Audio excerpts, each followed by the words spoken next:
From APM in New York, I'm Ben Johnson exploring the latest on how technology is changing our lives and our society. There's another story about Twitter this week. It has to do with social media and preventing suicide.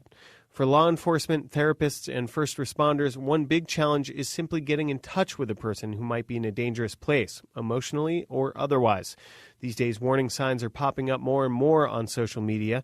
That's why Toronto nurse Anne-Marie Batten is working with Canadian police and caseworkers to stage so-called Twitterventions. When a red flag goes up online, people who watch for them are getting in touch with Batten, who then tweets at the person in need. A lot of people are reaching out over Twitter and over Facebook when they're feeling distressed.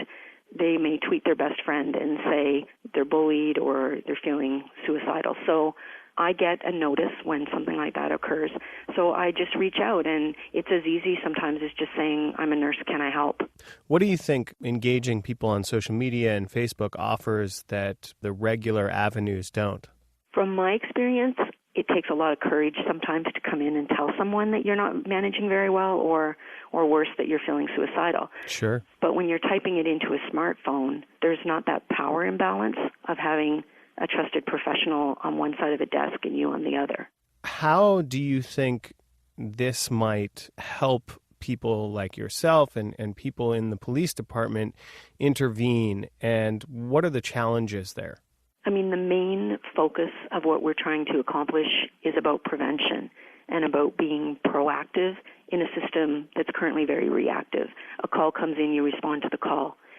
If you're engaging with someone on social media, the whole idea is to build a trusted relationship and get ahead of that crisis. But are there some inherent dangers with engaging people in this way?